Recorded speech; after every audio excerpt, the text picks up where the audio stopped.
Start. 3/4.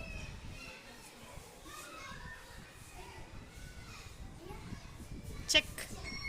Okay right. Okay మీద click చేయండి. 2 marks వచ్చాయి. నెక్స్ట్ ఇంకో ఫ్రాక్షన్ తీసుకోండి. 4/3. ఒక ఫుల్ది ఉండాలి, ఒక ఫుల్ ఫ్రాక్షన్ ఎక్కడుందో చూడండి. ఒకటి కంప్లీట్గా ఉండాలి. అంతే, పైకి లేపు. Check. Right. Okay okay click చేయి.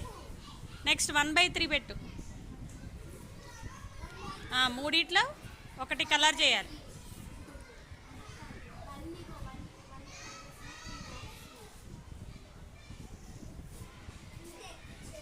Okay check.